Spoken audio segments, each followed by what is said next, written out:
السلام علیکم ورحمۃ اللہ وبرکاتہ۔ إن الحمد لله نحمده ونستعينه ونستغفره ونؤمن به ونتوكل عليه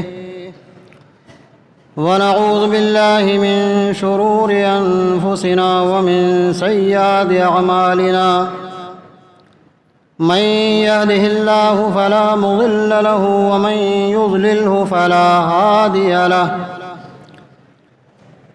وأشهد أن لا إله إلا الله وحده لا شريك له وأشهد أن محمدًا عبده ورسوله أما بعد فإن خير الحديث كتاب الله وخير الهدي هدي محمد صلى الله عليه وسلم وشر الأمور محدثاتها وكل محدثة بدعة وكل بدعة ضلالة وكل ضلالة في النار۔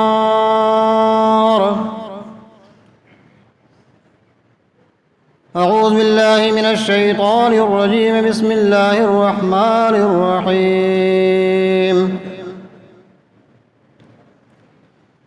واعتصموا بحبل الله جميعا ولا تفرقوا واذكروا نعمة الله عليكم إذ كنتم أعداء فألف بين قلوبكم فأصبحتم بنعمته إخوانا۔ وعن عبد الله بن سلام رضي الله عنه قال قال رسول الله صلى الله عليه وسلم: يا أيها الناس أفشوا السلام وأطعموا الطعام وصلوا الأرحام وصلوا بالليل والناس نيام تدخلوا الجنة بسلام۔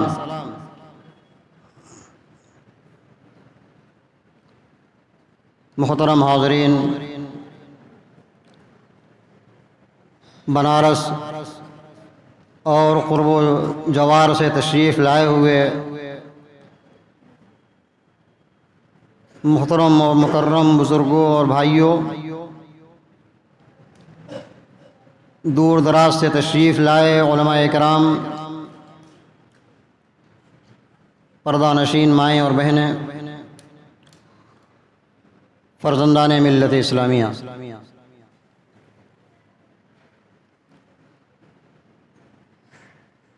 اللہ رب العالمین کے شکریہ کے بعد میں انتہائی شکر گزار ہوں مقامی جمعیت اہل حدیث بجرڈیہا کے ذمہ داران کا، جنہوں نے مصروفیت کے اس زمانے میں اس طرح سے باوقار عظیم الشان اجلاس عام کا انعقاد کیا ہے، اور ہمارے شکریہ کے مستحق خاص طریقے سے وہ علماء کرام ہیں جنہوں نے آج کے اس اجلاس کے لیے دور دراز سے سفر کیا ہے، اور ان کی محبت میں مضافات بنارس سے لوگ سامعین کی حیثیت سے تشریف لائے ہوئے ہیں۔ اللہ رب العالمین تمام لوگوں کی حاضری کو قبول فرمائے۔ حضرات، ہمیں اپنے مہمان علماء کرام کو سننا ہے۔ مجھے جو ذمہ داری سونپی گئی ہے کہ صدارتی حیثیت سے کچھ باتیں عرض کر دی جائیں، یہ ایک فارمیلٹی ہوتی ہے، اس فارمیلٹی کو پورا کرنے کے لیے مجھے بٹھا دیا گیا ہے۔ بڑی اچھی تقریر ہم لوگ سن رہے تھے فلسطین کی تاریخ پر۔ اس تقریر کے پس منظر میں کچھ باتیں آپ کے سامنے عرض کر دیں۔ یہود کی فطرت، ابھی آپ نے سنا یہودیوں کے تعلق سے، اور جو آج کا منظرنامہ ہے وہ کسی سے مخفی نہیں ہے۔ ہم سب کے اوپر اپنے فلسطینی مجاہدین، مظلوم مسلمانوں کے حوالے سے کیا ذمہ داریاں عائد ہوتی ہیں، کم از کم اتنا تو ضرور کر سکتے ہیں کہ ہم اپنی پنج وقتہ نمازوں میں ان کے لیے خصوصی دعائیں کریں۔ یہود کی یہ فطرت، اہل حق کو ستانا، انبیاء کرام کو ذبح کرنا اور مسلمانوں سے ان کی ازلی دشمنی، یہ ان کی فطرت میں ہے۔ میں نے اسی حوالے سے قرآن مجید کی ایک آیت پڑھی ہے، اور جو حدیث بھی میں نے پیش کی ہے وہ اسی پس منظر میں پیش کیا ہے۔ یہود سب کچھ جانتے ہیں کہ فلسطین میں ہمارا کوئی حق نہیں ہے۔ وہ اپنی نسبت ابراہیم خلیل اللہ کی طرف کرتے ہیں، ان کی ذریت اسحاق اور یعقوب کی طرف کرتے ہیں۔ آپ جانتے ہیں ان کو بنی اسرائیل اسی لیے کہا جاتا ہے کہ یعقوب علیہ السلام کا نام اسرائیل تھا، ان کا ٹائٹل اسرائیل تھا، ان کی طرف نسبت کر کے بنو اسرائیل کہا جاتا ہے۔ ابراہیم علیہ السلام نے، یعقوب علیہ السلام نے اپنی اولاد کو جو نصیحت کی تھی تو ان کو مسلمان بننے کی تلقین کی تھی۔ وَوَصَّى بِهَا إِبْرَاهِيمُ بَنِيهِ وَيَعْقُوبُ يَا بَنِيَّ إِنَّ اللَّهَ اصْطَفَىٰ لَكُمُ الدِّينَ فَلَا تَمُوتُنَّ إِلَّا وَأَنْتُمْ مُسْلِمُونَ۔ ابراہیم علیہ السلام یہودی نہیں تھے، نصرانی نہیں تھے، عیسائی نہیں تھے۔ قرآن نے فیصلہ سنایا، مَا كَانَ إِبْرَاهِيمُ يَهُودِيًّا وَلَا نَصْرَانِيًّا وَلَٰكِن كَانَ حَنِيفًا مُسْلِمًا۔ وہ تو بڑے سچے پکے مسلمان تھے ابراہیم، اور ابراہیم نے اور ان کے بیٹے یعقوب نے، یعنی ان کے پوتے اسحاق، اسحاق کے بعد یعقوب، ان لوگوں نے بھی اپنی اولاد کو جو نصیحت کی تھی، وَوَصَّىٰ بِهَا إِبْرَاهِيمُ بَنِيهِ وَيَعْقُوبُ يَا بَنِيَّ إِنَّ اللَّهَ اصْطَفَىٰ لَكُمُ الدِّينَ فَلَا تَمُوتُنَّ إِلَّا وَأَنْتُمْ مُسْلِمُونَ۔ بیٹو، اللہ نے تمہارے لیے جس دین کو منتخب کیا ہے وہ مذہب اسلام، دین اسلام، اللہ کے نزدیک ایک ہی دین معتبر ہے، وہ دین اسلام، ان الدین عند اللہ الاسلام، فلا تموتن الا وانتم مسلمون۔ تو تم لوگ بھی مسلمان ہی ہو کر کے رہنا کہ جب تمہیں موت آئے تو تم لوگ مسلمان رہو۔ تو پتہ یہ چلا کہ یہ مسجد اقصیٰ جب سے اس کی تعمیر ہوئی تب سے اس کو مسلمانوں نے بنایا، مسلمانوں نے تعمیر کیا، اور مسلمانوں کا اس کے اوپر پورا ایک حق ہے۔ مسلمانوں کے علاوہ کسی کا اس پر کوئی حق نہیں ہے، چاہے اس کی نسبت ابراہیم کی طرف کی جائے، اسحاق کی طرف کی جائے، یعقوب کی طرف کی جائے، یہ سب لوگ مسلمان تھے اور مسلمان ہونے کی تلقین بھی کرتے تھے۔ یہود ایک ایسی قوم ہے، وہ جانتی ہے کہ ہمارا یہاں کوئی حق نہیں ہے، اور اس کو اپنے انجام کا بھی پتہ ہے۔ ابھی مولانا اس حدیث کی طرف اشارہ کر رہے تھے کہ جب آخری وقت آئے گا اور وہ جب فیصلہ کن جنگ ہوگی مسلمانوں کے اور یہودیوں کے بیچ میں، اور جب یہودی چھپے گا درخت کے پیچھے، پتھر کے پیچھے بھاگے گا، دیوار کے پیچھے، تو اللہ رب العالمین قوت گویائی عطا کریں گے پتھر کو بھی، درختوں کو بھی، اور کہے گا کہ یا عبداللہ یا مسلم تعال من ورائی یہودی فاقتلہ، اللہ کے بندے مسلمان یہاں آؤ، یہودیوں کو تلاش کرو، یہودی میرے پیچھے چھپا ہوا ہے، اس کو مار ڈالو، اس کو قتل کر ڈالو۔ سوائے غرقد کے پیڑ کے وہ جھاؤ کا ایک درخت ہوتا ہے۔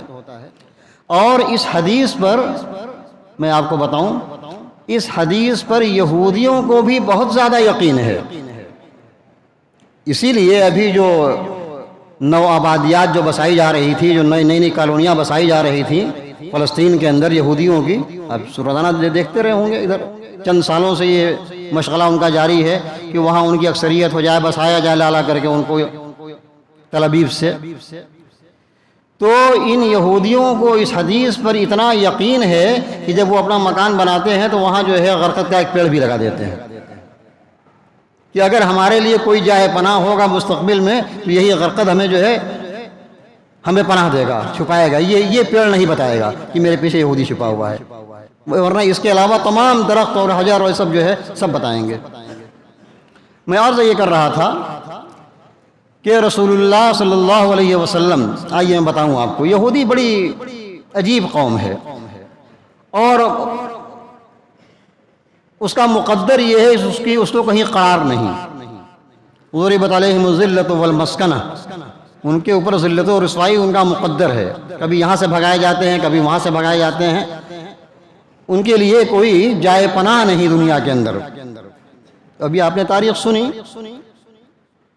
ایک زمانے میں انہیں روم سے بھگایا گیا تھا تو بھاگ کر کے روم سے یہ سب جا کر کے مدینہ میں پناہ لیے ہوئے تھے. رسول اللہ صلی اللہ علیہ وسلم کی بعثت سے پہلے سب مدینہ میں جا کر کے پناہ لیے، اور ان کی جو فطرت ہے جہاں جاتے ہیں تو وہ زبردستی قبضہ کرنا چاہتے ہیں. مدینے میں جا کر کے بھی یہ 3 بڑے بڑے قبیلے تھے، بنو قینقاع، بنو نذیر، بنو قریظہ. مدینہ کی منڈیوں پر قبضہ کر لیا، مارکیٹ پر قبضہ کر لیا، ایکسپورٹ امپورٹ پر قبضہ کر لیا. ان لوگوں نے، ان کی یہ عادت تھی، جہاں جاتے ہیں اقتصاد، اکنامک کے اوپر ان کا قبضہ ہوتا ہے. آج بھی یہ بہت معمولی ہیں، لیکن اقتصاد کے اوپر ڈالر کا ریٹ کون طے کرتا ہے، ریال کا ریٹ کیسے طے ہوگا، انڈین کرنسی کا ریٹ کیسے طے ہوگا، یہ سارا کام بیٹھ کر کے یہی لوگ کرتے ہیں. اس زمانے میں بھی یہی معاملہ ان کا تھا. مدینے میں جب رسول اللہ صلی اللہ علیہ وسلم ہجرت کر کے جب مدینہ منورہ پہنچے، میں بتانا چاہتا ہوں آپ کو کہ یہودی جانتی ہے کہ حق کیا ہے، باطل کیا ہے، لیکن اسلام دشمنی ان کے اندر ایسی ہے کہ وہ سب جانتے ہوئے حق کا اعتراف نہیں کرتے ہیں.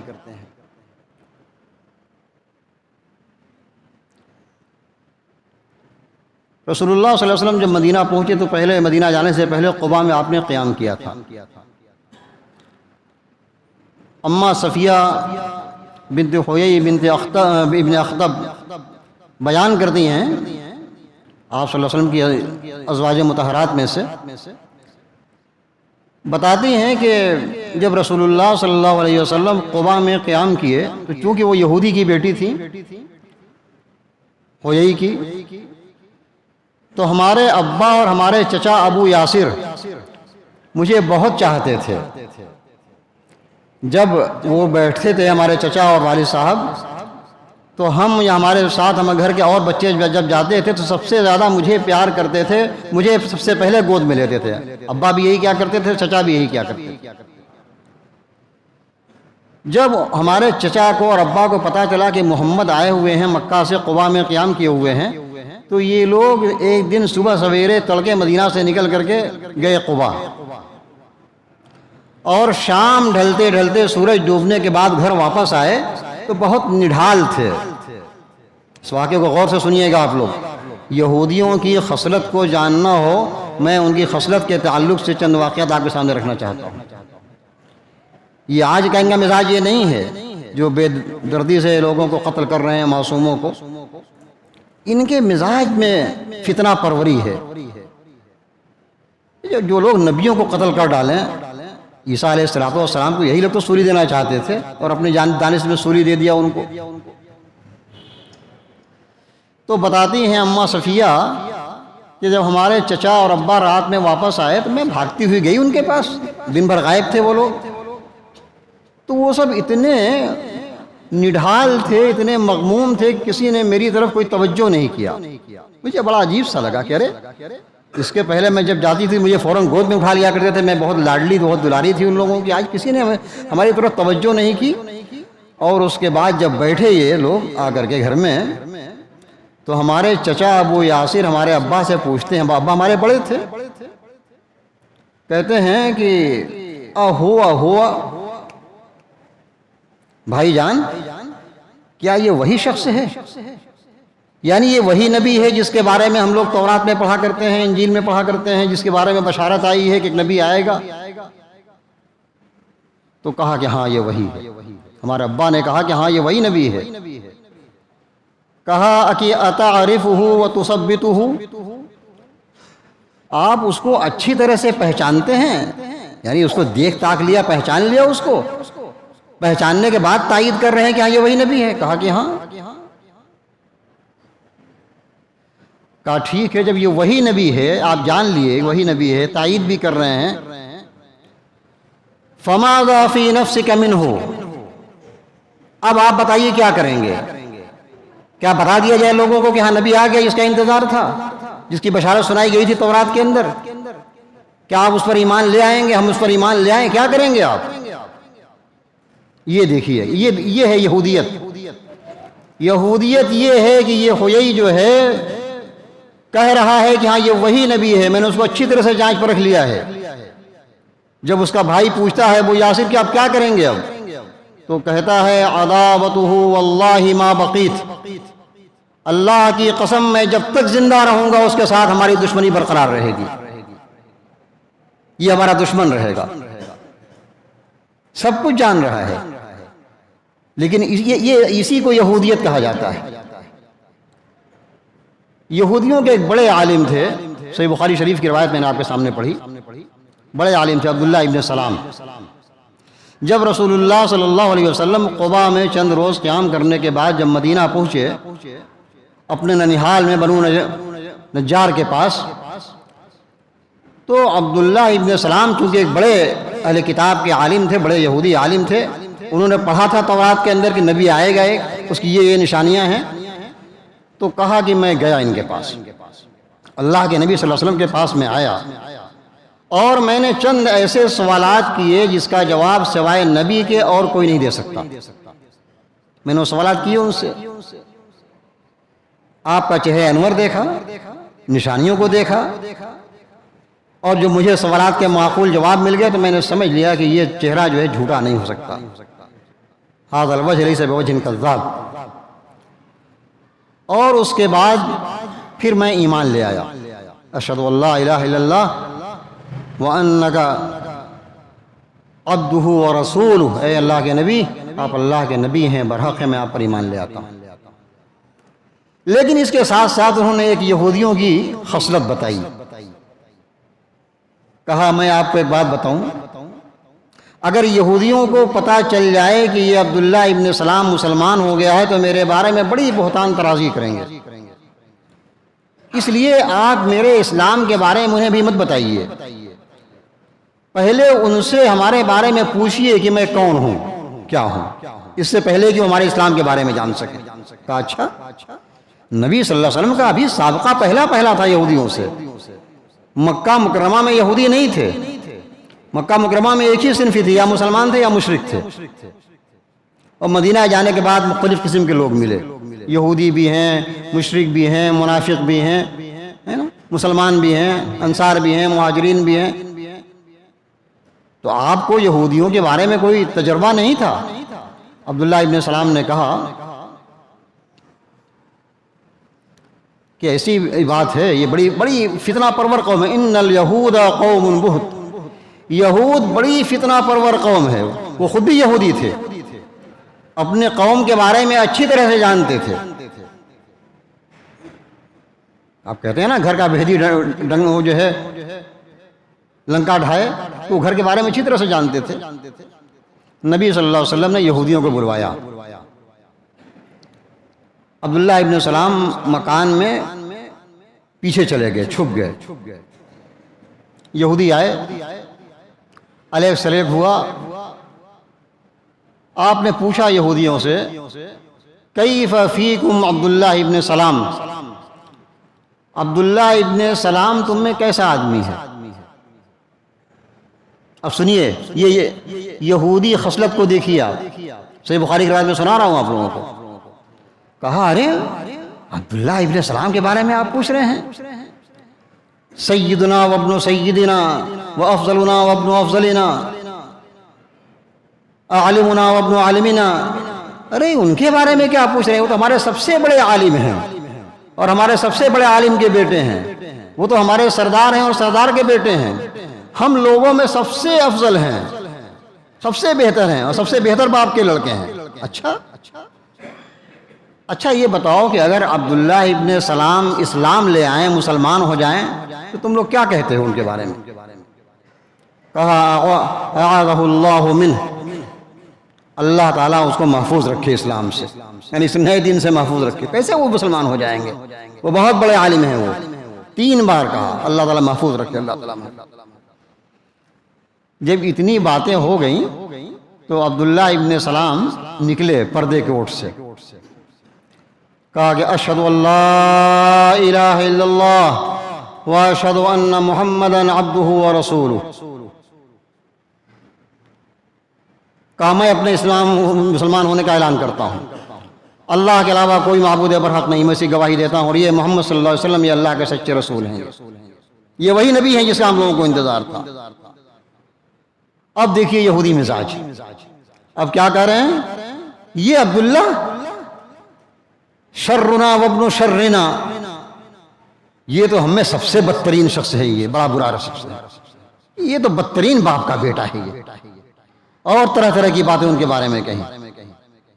ابھی تو تعریف کر رہے تھے کہ ان سے بڑا کوئی عالم ہی نہیں ہے، ان سے زیادہ کوئی بزرگ ہی نہیں ہے، شریف ہی نہیں ہے، شرافت کی سب سے بڑی مہر ان کے اوپر لگی ہوئی ہے، بڑے شریف گھرانے کے لڑکا یہ ہے، اور اب کہہ رہے ہیں کہ یہ سب سے بدترین شخص ہے. عبداللہ ابن سلام نے کہا یہ یہودی، یا معاشر الیہود اتقوا اللہ، اے قوم یہود اللہ سے ڈرا کرو. تم لوگ اچھی طرح سے جانتے ہو کہ یہ محمد اللہ کے سچے نبی اور رسول ہیں، لیکن یہ اسلام دشمنی، یہ عصبیت، یہ عداوت، یہ حسد، ان چیزوں نے تمہیں برباد کر رکھا ہے، تم اسلام نہیں لا رہے. اسی موقع کی وہ میں نے حدیث سنائی تھی آپ کو. عبداللہ ابن سلام کہتے ہیں کہ جب نبی کے دربار میں پہنچا تو سب سے پہلا جملہ جو میں نے آپ کی زبان سے سنا تو آپ یہ فرما رہے تھے کہ یا ایھا الناس افشوا السلام واطعموا الطعام وصلوا الارحام وصلوا باللیل والناس نیام تدخلوا الجنۃ بسلام. یہ حدیث میں سنا دوں آپ لوگوں کو اور بات ختم کروں گا. سب سے پہلی بات جو پیارے نبی صلی اللہ علیہ وسلم جو بیان کر رہے تھے، ابھی مدینے میں اسلام کی بنیاد پڑ رہی تھی اور اسلامی معاشرے کی تشکیل ہو رہی تھی، تو آپ لوگوں سے فرما رہے تھے کہ اے لوگو سلام کو پھیلایا کرو، سلام کو رواج دیا کرو. جب ایک دوسرے سے ملو، جانتے ہو نہیں جانتے ہو، اس کو سلام کیا کرو، السلام علیکم ورحمۃ اللہ. اسلام امن و سلامتی کا مذہب ہے، سلامتی کو پرمانا جو ہے آگے بڑھاتا رہتا ہے. اے لوگوں سلام کو پھیلایا کرو، ایک دوسرے کو سلام کیا کرو، اور ایک دوسرے کو کھانا بھی کھلایا کرو، کھانے کو رواج دو. دیکھو معاشرے اور سماج میں کون سے لوگ بھوکے ہیں جہاں کھانا نہیں پک رہا ہے، جن کے بچے بھوک سے پریشان ہیں، ان کی خبرگیری کیا کرو، تب معاشرہ سنورتا ہے. اور رشتے کو جوڑا کرو، وصلوا الارحام، بلکہ آپ نے یہاں تک کہا کہ جو رشتہ کاٹے اس سے رشتہ جوڑو، اس کو کہتے ہیں صلہ رحمی. یہ نہیں کہ جو رشتہ ہم سے جوڑے گا اس سے ہم رشتہ جوڑیں گے. آج کے بڑی بیوقوفی یہ ہے مسلمانوں کے یہاں، اس کو شان سمجھتے ہیں. ارے ہم سے جو بولے گا اس سے بولیں گے، ہم جو ہم سے رشتہ رکھے گا اس سے رشتہ رکھیں گے. ہم سے کوئی اگر ایک بارش دور بھاگتا ہے تو اس سے ہم ایک ہاتھ دور بھاگ جائیں گے. وہ سمجھتا ہے یہ شان ہے. یہ آپ کا کبر و غرور یا ابلیسیت ہو سکتی ہے، یہ اسلام نہیں ہو سکتا. یہ اسلام تو یہ ہے کہ صل من قطعک، جو تم سے رشتہ توڑے اس سے تم رشتہ جوڑو. الواصل لیس بالمکافئ، اگر تم بدلے میں رشتہ جوڑ رہے ہو کہ وہ تم سے رشتہ رکھنا چاہتا ہے تو ہم بھی رشتہ رکھیں گے، اس کو صلہ رحمی نہیں کہا جاتا. صلہ رحمی یہ کہ جو رشتہ توڑتا ہے اس سے رشتہ جوڑا جائے، اس کو صلہ رحمی کہا جاتا ہے. تو آپ نے کہا کہ وصلوا الارحام، اور کیا کہا؟ وصلوا باللیل والناس نیام، اور رات میں اٹھ کر اس وقت نماز پڑھا کرو جب لوگ سوئے رہیں. جب لوگ سوئیں تب رات میں اٹھ کر نماز پڑھا کرو. تلاش کریں، ہمارے بہت سارے نوجوان بیٹھے ہوئے ہیں، بزرگ بھی ہیں، ہماری مائیں بہنیں بھی باتوں کو سن رہی ہیں. ان راتوں کو ہم تلاش کریں، ہماری زندگی میں کتنی ایسی رات گزری جب کہ گھر کے سب لوگ سو رہے ہوں اور اس وقت ہم اٹھ کر کے اپنے رب سے مناجات کریں، رب العالمین سے سرگوشی کریں۔ ان راتوں کو ہم لوگ گنیں، اپنی انگلیوں پر گن ڈالیں۔ جب یہ چار خوبی پیدا ہو جائے گی مسلمانوں، سلام کو رواج دو گے، کھانا کھلاؤ گے ایک دوسرے کو، رشتے کو جو جوڑو گے اور رات میں اٹھ کر نماز پڑھو گے، تدخلوا الجنت بسلام، تو بڑی سلامتی کے ساتھ جنت میں چلے جاؤ گے۔ کون جنت میں نہیں جانا چاہتا؟ یہ جو مجلس سجائی گئی ہے، اجلاس کیا گیا ہے، اس کو بھی اسی لیے کیا گیا ہے کہ یہاں بیٹھ کر دین کی باتیں سنی جائیں اور یہ ایک ذریعہ بن جائے جنت میں جانے کے لیے۔ تو اگر ان چار چیزوں کو ہم نے اپنا لیا تو جنت میں بڑے آرام سے چلے جائیں گے انشاءاللہ۔ آپ لوگ اگر ان چار خوبیوں کو پیدا کر لیں اپنے اندر آج کی اس مجلس میں، اس اجتماع میں، اس اجلاس میں، تو یہ سمجھ لیجئے کہ یہ اس آج کے اجلاس کی بہت بڑی کامیابی ہے۔ آئیے میں ایک جو میں نے آیت پڑھی تھی کس پس منظر میں اس کو بھی سنا دوں، بات ختم کروں۔ وہ جو میں نے آیت پڑھی تھی کہ وَاعْتَصِمُوا بِحَبْلِ اللَّهِ جَمِيعًا وَلَا تَفَرَّقُوا وَاذْكُرُوا نِعْمَتَ اللَّهِ عَلَيْكُمْ إِذْ كُنتُمْ أَعْدَاءً۔ اے مسلمانوں، اللہ کی رسی یعنی کتاب اللہ کو مضبوطی سے تھامے رہو، آپس میں فرقہ بندی مت کرو، گروہ بندی مت کرو۔ اجتماعیت کا ثبوت ہونا چاہیے ہر جگہ۔ مجھے افسوس ہوتا ہے کہ یہ مجلس بڑی محنت سے سجائی گئی ہے، علماء کرام بہت دور دراز سے تشریف لائے ہیں، لیکن بہت بڑا لیکن ہے، یہاں وہ تعداد بھی موجود نہیں ہے جو عام طریقے سے جمعہ کی نماز میں لوگوں کی حاضری ہوتی ہے، یہاں کے مقامی لوگوں کی۔ میرے بھائیوں، میری باتیں بڑی تلخ ہوتی ہیں، اگر یہ باہر کے مہمانوں کو ہٹا دیا جائے، کنارے لگا دیا جائے، تو پھر یہ مجمع جو ہے یہ آدھا ہو جائے گا۔ اور صورتحال اس مسجد کی یہ ہے کہ جمعہ کی نماز میں مسجد تنگ ہو جاتی ہے۔ کہاں ہیں ہمارے لوگ؟ ارے ایسے موقع پر تو اجتماعیت کا ثبوت دے دیا کرو کہ ہم لوگوں کی کتنی بڑی تعداد یہاں پر ہے۔ یہ صرف میں ایک مسجد کی بات بتا رہا ہوں، وجہ مرنا بجرڈیہا میں جماعت اہل حدیث کی تقریباً 7 مساجد ہیں، اور سب مساجد جو ہے تنگ دامانی کے شکایت کرتے ہیں جمعہ کے دن کہ بڑی مسجد تنگ ہو گئی، بہت مسجد کو بڑھائی جائے۔ یہ صورتحال ہے ہماری اجتماعیت کی۔ مسلمانوں، اجتماعیت کا ثبوت دیا کرو، وَاعْتَصِمُوا بِحَبْلِ اللَّهِ جَمِيعًا وَلَا تَفَرَّقُوا۔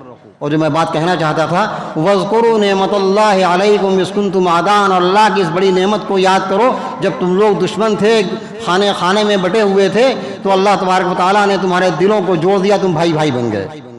فَأَصْبَحْتُم بِنِعْمَتِهِ إِخْوَانًا۔ یہ مسلمان مدینہ کے بیچارے اللہ کے نبی صلی اللہ علیہ وسلم کے مدینہ جانے سے پہلے کیسے خانہ جنگی میں شکار تھے، یہ اوس اور خزرج۔ یہ یہودیوں کی دین تھی، یہودی یہی کام اس زمانے میں کرتے تھے جو آج کر رہے ہیں۔ مسلم ممالک کو ہتھیار سپلائی کرنا، یہ کرنا، ان کو لڑانا، ان کی فنڈنگ کرنا، ہے نا، تعاون کرتے ہیں صاحب، یہ وہی کام یہودی اس زمانے میں بھی کرتے تھے۔ اوس اور خزرج کو ہتھیار سپلائی کرتے تھے، پیسہ نہیں ہے پیسہ ہم سے لے لو، سود پر پیسے لے لو، ہم سے قرض لے لو، ہے نا، لڑتے رہو۔ یہ جنگ سرد نہیں پڑنی چاہیے۔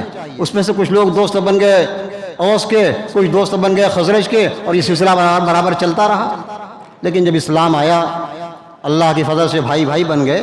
میں جو واقعہ بیان کرنا چاہتا ہوں کہ ان کو یہ چیز بھاتی نہیں ہے یہودیوں کو کہ یہ مسلم کنٹری اکٹھا کیسے رہیں گے۔ ایک دن صحابہ کرام بیچارے جب بھائی بن گئے، قبیلہ اوس کے اور قبیلہ خزرج کے، تو بیٹھ کر کے آپس میں ایک جگہ بیٹھے ہوئے ہیں، بات چیت ہو رہی ہے، ہنس بول رہے ہیں۔ علامہ ابن کثیر رحمۃ اللہ علیہ نے اس کے شان نزول میں اس واقعے کو ذکر کیا ہے۔ تو ایک یہودی کا گزر ہو گیا وہاں سے، ارے اس کے سینے پر سانپ لوٹ گیا۔ یہ اوسی ہے اور یہ خزرجی ہے، اور یہ بیٹھ کے آپس میں ہنس بول رہے ہیں، بات چیت کر رہے ہیں۔ برداشت نہیں کر سکا کہ یہ لوگ سالہ سال تک لڑتے رہے، جنگ کرتے رہے، آج ایک ساتھ بیٹھ کے بات کر رہے ہیں، دوستی نبھا رہے ہیں آپس میں۔ بھاگا گیا اپنے یہودیوں کے پاس، کہا میں نے ایک ایسا منظر دیکھا ہے کہ مجھ سے برداشت نہیں ہو سکتا۔ کیا ہوا بھائی؟ ارے بس پوچھئے مت، غضب ڈھا گیا ہے۔ کیا ہوا؟ دیکھا کہ ایک اوسی اور ایک خزرجی آپس میں بیٹھ کے ہنس بول رہے ہیں سب. کبھی تصور بھی نہیں تھا کہ کبھی سب ایک ساتھ بیٹھیں گے، ایک جگہ ہو جائیں گے. تو کیا ہونا چاہیے؟ کسی ایسے آدمی کو وہاں بھیجا جائے جو اپنی یہودیت کا ثبوت پیش کرے، لڑا ڈالے ان سبوں کو آپس میں پھر سے. اچھا یہ کام کون کر سکتا ہے؟ وہ فلاں یہودی ہمارا ہے نا، وہ بڑا ماہر ہے فساد پیدا کرنے میں، لوگوں کو لڑانے میں. آج بھی معاشرے اور سماج میں کچھ لوگ اس طریقے کا کام انجام دیتے ہیں. لوگوں کی دوستی نہیں بھاتی، ان کو کیسے لڑا دیا جائے. یہ کام مسلمان کا نہیں، یہ یہودیوں کا کام تھا. یہ ایک دوسرے کو لڑانے کا، فساد پیدا کرنے کا. ایک آدمی کو بھیجا گیا، وہ آیا، السلام علیکم، ارے خیریت سے ہیں نا، بیٹھ گیا یہودی آ کر کے. اچھا کچھ دیر حال حوال کیا، کیسے ہیں، کیا ہیں؟ ارے وہ تو آپ کے ابا جان ایسے ہوا کرتے تھے اور آپ کے ابا جان ایسے ہوا کرتے تھے، وہ تو آپ کا قبیلہ ایسا تھا اور آپ کا خاندان ایسا تھا. اس زمانے میں وہ جنگ ہوئی تھی ایسی نا، وہ لڑائی ہوئی تھی دونوں خاندان کے بیچ میں، وہ فلاں مار دیا گیا تھا اور فلاں مار دیا گیا تھا. وہ آپ کے گھر والوں نے ان کو قتل کر دیا تھا اور ان کے گھر والوں نے آپ کو قتل کر دیا. ابھی چند منٹ ابھی وہ نہیں ہوا تھا کہ وہ آپس میں پھر وہی پرانی عداوت لوٹ آئی. ارے لاؤ تلوار، لاؤ لاٹھی، اس کو بتاتے ہیں. وہ کرا اپنے آواز در، ارے میرے بھائی لاٹھی لاؤ، ابھی بتاتے ہیں. ارے یہ یہودیت، اس کو یہودیت کہا جاتا ہے. نبی صلی اللہ علیہ وسلم کو خبر لگی، ارے بڑا ہنگامہ کھڑا ہو گیا.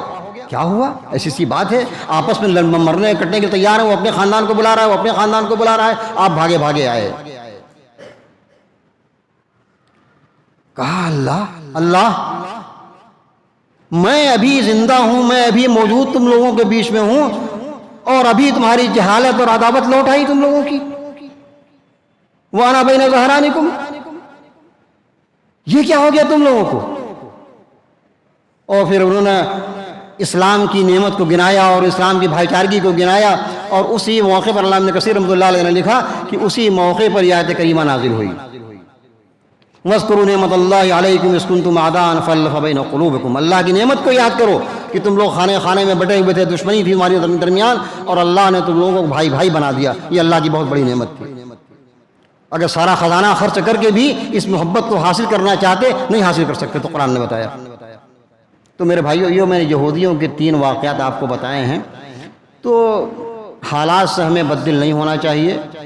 میری آپ لوگوں سے صرف گزارش یہ ہے کہ آپ کچھ نہیں کر سکتے تو صدق دل سے دعا کیجیے اپنے مظلوم بھائیوں کے لیے. یہ بیت المقدس، مسجد اقصی ہم لوگوں کا قبلہ اول، ابھی مولانا بتا رہے تھے، ہے نا، اس کی آزادی کے لیے. اور اللہ سے دعا کریں اللہ رب العالمین ہم تمام لوگوں کو توفیق بخشے کہ ہم آزاد مسجد اقصی میں دوگانہ ادا کر سکیں. جو تمنا شاہ فیصل رحمہ اللہ کی تھی، وہ تمنا ہماری بھی ہے. ایک سوال تھا، میں اس کا جواب دے کر کے بات ختم کروں. ابھی ایک سوال ہمارے بھائی نے ایک سوال دیا، پرچی دیا تھا کہ سفلی اور اسلامی کام میں کیا فرق ہے یا اس کیا حکم ہے، اس طرح کا کوئی سوال تھا. بھائی یہ نام ہی سے ظاہر ہے، اسلامی کام ہے. اگر کسی کے اوپر جادو ٹونا بھی کچھ کر دیا جائے تو اس کے لیے رسول اللہ صلی اللہ علیہ وسلم نے طریقہ بتایا. آپ پر بھی جادو کیا گیا تھا اور یہ معوذتین وغیرہ کی صورتیں نازل کی گئیں، اسی کے علاج کے لیے نازل کی گئی تھیں، اور اس کو آپ دیکھ سکتے ہیں. لیکن سفلی کام یہ بہت بڑی بیماری ہے ہمارے سماج کے اندر، اور اہل حدیث معاشرے کے اندر بھی بیماری بڑھ رہی ہے. علماء، ذمہ دار علماء کرام موجود ہیں، انہیں اس پر توجہ کرنا چاہیے اور لوگوں کو بتانا بھی چاہیے. دیکھیے 7 بڑی خطرناک چیز جو ہے، اسے کہا گیا کہ اجتنبوا السبع الموبقات، 7 ہلاک کرنے والی چیزوں سے بچو. پہلا شرک کا نام لیا گیا، شرک باللہ. اور دوسرا جو کہا گیا ہے وہ یہی ہے السحر، جادو سے اپنے جادو، یہ ہلاک کرنے والی چیز ہے. اس کے بعد قتل کہا گیا، قتل سے بڑا گناہ یہ جادو ہے. اور اسی لیے کہا گیا کوئی شخص اگر جادوگر کے پاس، کاہن کے پاس جاتا ہے تو اس کی نماز 40 دن کی نماز قبول نہیں ہوتی. اور اگر اس کی بات پر یقین کر لے تو پھر گویا کہ اس نے اسلامی شریعت کا انکار کر دیا، وہ کافر ہو گیا. فقد کفر بما انزل علی محمد. یہ ساری اس طرح کی حدیثیں ہیں. مجھے بڑی حیرت ہوتی ہے، میں بتاؤں، میری زندگی کے بڑے تجربے ہیں. ایک زمانے میں ہم بھی اس طرح کے مسائل سے دو چار تھے، گھر کے کچھ لوگ جو آسیب کے شکار تھے، جادو کے شکار تھے. تو اس زمانے میں ایک لطیفہ سنا رہا ہوں آپ لوگوں کو کہ آدمی جانتا نہیں ہے کیسے جو ہے شرک کا ارتکاب کرتا ہے. ایک صاحب آئے ہمارے محلے ہی کے، کہا مولوی صاحب میں آپ کو ایک وظیفہ بتا دوں، بہت ہی کارگر وظیفہ ہے. کیا ہے بھائی؟ جبکہ میں طالب علم تھا جامعہ سلفیہ میں اس زمانے میں. کہا آپ 7 مرتبہ یا 40 مرتبہ یا میکائیل یا میکائیل یا میکائیل آپ پڑھیے اور پڑھ کر کے دم کر دیجئے تو بڑا فائدہ ہو جائے گا. وہ ایسا شخص یہ وظیفہ بتا رہا تھا جو مکتب بھی نہیں پڑھا ہوا تھا، جس نے مدرسے کا شکل نہیں دیکھا تھا. اور آج بھی ہمارے محلے میں ایسے لوگ بڑے بڑے مقبول ہیں جنہوں نے مدرسے کا شکل نہیں دیکھا ہے. وہ حدیث گھرانوں میں ہیں جنہوں نے مدرسے میں قدم نہیں رکھا ہے پڑھنے کے لیے، اور وہ آج بہت بڑے جو ہے وظیفہ اور ورد کرتے ہیں. انہیں پتہ ہی نہیں ہوتا ہے کہ شرک کیا ہے اور توحید کیا ہے، وہ کیا شرک کر رہے ہیں کیا توحید کر رہے ہیں. تو میں تو الحمدللہ طالب علم تھا جامعہ سلفیہ کا. میں نے کہا حضرت یہ آج جو آپ بتا رہے ہیں وظیفہ ہم کو، یا میکائیل یا میکائیل یا میکائیل پڑھنا ہوگا 40 مرتبہ، آپ جانتے ہیں یہ کتنا بڑا گناہ ہے؟ کہا نہیں مولوی صاحب مجھے فلاں نے بتایا تھا ایسے ہی. میں نے کہا یہ شرک ہے. ہو سکتا ہے کہ بتانے والوں نے یا رب میکائیل کہا ہو اور آپ رب کو لفظ کو بھول گئے ہوں، خالی میکائیل میکائیل کر رہے ہوں، سمجھ گئے یہ شرک ہے، یا آپ غیر اللہ کو پکار رہے ہیں. ہو سکتا ہے شیطان آپ کا کوئی کام بنا بھی دیتا ہو کہیں، وہ تو چاہتا ہے اس طریقے سے گمراہ کرنے کے لیے، یہی شرک ہے. تو یہ مسئلہ ہے. تو آپ اللہ کے واسطے یہ سفلی کام، یہ شرکیہ کام ہے، یہ حرام ہے. جادو سیکھنا، جادو کرنا، جادوگر کے پاس جانا، یہ سب کچھ حرام ہے. اور اہل حدیث معاشرے میں اس کا کوئی تصور نہیں ہے. ان کے ہاں توہم پرستی نہیں ہوا کرتی ہے. سب کچھ اللہ کی مرضی سے ہوتا ہے.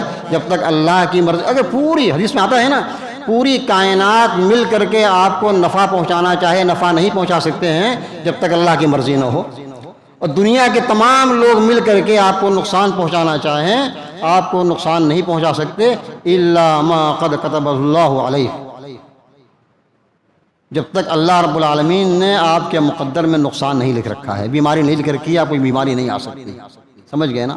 اس لیے اللہ پر بھروسہ کیجئے، جادو سے بچیے. اجتنبوا السبع الموبقات، 7 بڑی بڑی بیماریوں سے بچیے. اس میں بہت بڑی بیماری جو ہے یہ ہے کیا؟ جادو. رشوت خوری سے بھی زیادہ، سود سے زیادہ خطرناک ہے. یہ کسی کو قتل کر دیں وہ اتنا بڑا گناہ نہیں ہے جتنا بڑا گناہ جادوگری ہے. یہ سمجھ گئے نا؟ اس کا قتل کرنے کا نمبر 3 نمبر بیان کیا گیا ہے، یہ 2 نمبر پہ یہ جادوگری ہے. اللہ رب العالمین ہم تمام لوگوں کو ان بڑے بڑے خطرناک بیماریوں سے محفوظ رکھے. پروردگار عالم ہماری حاضری کو قبول فرما لے. میں نے آپ لوگوں کا کچھ وقت زیادہ لے لیا ہے، لیکن اس کے باوجود علماء کرام جو آئے ہوئے ہیں باہر سے، آپ ان کی تقاریر کو سنجیدگی کے ساتھ سنیے اور اس کے ساتھ ساتھ اس پر عمل کی کوشش کیجئے. یہ ہے اصل اجلاس کا مقصد. بار الہ ہماری حاضری کو قبول فرما. العالم میں جو لوگ بیمار ہیں انہیں شفا یاب کر دے. جو لوگ بے روزگار ہیں ان کے لیے جائز و حلال روزگار فراہم کر دے. جو قرض کے بوجھ تلے دبے ہوئے ہیں ان کے قرض کے ادائیگی کی سبیل بنا دے. اور ہمارے فلسطینی مسلمان جو مسجد اقصیٰ کی آزادی کے لیے، تیرے دین کی سربلندی کے لیے جہاد کر رہے ہیں، پروردگار عالم تو ان سب کی مدد فرما، ان کی رکھوالی فرما. آمین. اقول قولی ھذا واستغفر اللہ لی ولکم ولسائر المسلمین من کل ذنب فاستغفروہ انہ هو الغفور الرحیم. والسلام علیکم ورحمۃ اللہ وبرکاتہ.